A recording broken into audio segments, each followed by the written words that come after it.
Yes, ఈరోజు research ఫీల్డ్కి రావడం జరిగింది. ఇక్కడ ఈరోజు మనం ముఖ్యంగా డోస్ వేరియేషన్ చేస్తున్నాము. ఈ డోస్ వేరియేషన్ అనేది వ్యవసాయ రంగంలో అత్యంత ప్రాముఖ్యత సంతరించుకుంది. ఒకసారి దాని గురించి ఈ వీడియోలో క్లియర్గా చెప్పడం జరుగుతుంది, జాగ్రత్తగా గమనించండి.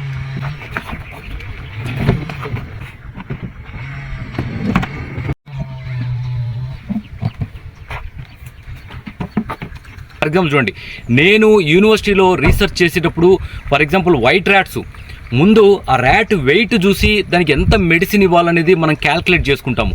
సేమ్ మెడికల్ ఫీల్డ్లో కూడా ఒక డాక్టరు పేషెంట్ బరువు చూసి ఎంత డోస్ ఇవ్వాలి మెడిసిన్ అనేది నిర్ణయిస్తాడు.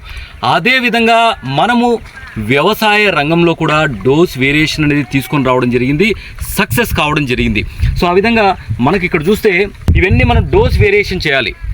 ఒకసారి జాగ్రత్తగా గమనించండి. మనకు మొక్కలు కూడా డోస్ వేరియేషన్కు రెస్పాండ్ అవుతున్నాయి. మొక్క వయసును బట్టి డోస్ అనేది ఖచ్చితంగా ఉండాలి. వివిధ రకాల కంపెనీలు ఏం చేస్తారంటే దీనిల మీద 1 ml 2 ml 5 ml అట్లా పెడతారు. దీని మీద రెఫరెన్స్ ఏముంటుందంటే 2 ml per లీటరు, లేదా 1 to 2 ml per లీటరు, లేదా 0.5 to 1 ml per లీటర్ అంటారు. కానీ 1 సంవత్సరం మొక్కకు, 2 సంవత్సరాల మొక్కకు, 3 సంవత్సరాల మొక్కకు, లేదా మొక్క 10 ఏళ్ళు ఉంటుంది కానీ కెనోపీ చిన్నగా ఉంటుంది, అప్పుడు వెయిట్ బై వాల్యూమ్ వస్తుంది. వెయిట్ బై వాల్యూమ్ అంటే పెద్ద గుబురు కలిగిన మొక్కకు కంపల్సరీ ఆ మొక్క శరీరాకృతికి సంబంధించి డోస్ అనేది ఖచ్చితంగా ఇవ్వాల్సిందే. అటువంటి dose variation doctor RSS research వల్ల మనకు మన ప్రోటోకాల్స్లో కానీ, పీడిఎఫ్లో కానీ, వీడియోలలో కానీ చెప్తూ వచ్చాము.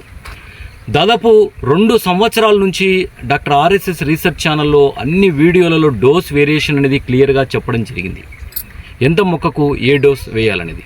సో ఇప్పుడు ఇంకా భవిష్యత్తులో డాక్టర్ ఆర్ఎస్ఎస్ రీసెర్చ్ ఫౌండేషన్ ద్వారా మరిన్ని పరిశోధనలు చేసి మంచి ఒక పీడిఎఫ్లు అంటే మొక్క వయసును బట్టి ఏ విధంగా డోస్ పెట్టుకోవాలి అనేది చెప్పడం జరుగుతుంది.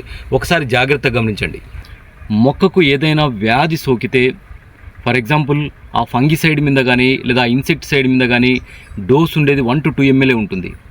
కానీ వ్యాధి సోకిన మొక్కకు ఆ వ్యాధి తీవ్రతను బట్టి 3 ml అయినా 5 ml అయినా పోవచ్చు. దానివల్ల మనకు మొక్క అనేది తొందరగా రికవరీ అవ్వడానికి అవకాశం ఉంటుంది. ఇటువంటి క్షేత్రీయ పరిశోధన అంటారు దీన్ని. ఈ ప్రాక్టికల్ రీసెర్చ్లో వచ్చిన ఫలితాలు మనకు ఎక్కడ ఏ పీడిఎఫ్లలో దొరకవు. ఎందుకంటే మనము ఫస్ట్ ల్యాబ్లో చేసి అవన్నీ ప్రోటోకాల్స్, పీడిఎఫ్లు, ఫీల్డ్ విజిట్స్ ఇట్లా ప్రతి ఒక్కటి కొత్తగా రాణించడం జరిగింది. సో కాబట్టి డోస్ వేరియేషన్ అనేది వ్యవసాయ రంగంలో చాలా ప్రాముఖ్యత కలిగి ఉంది.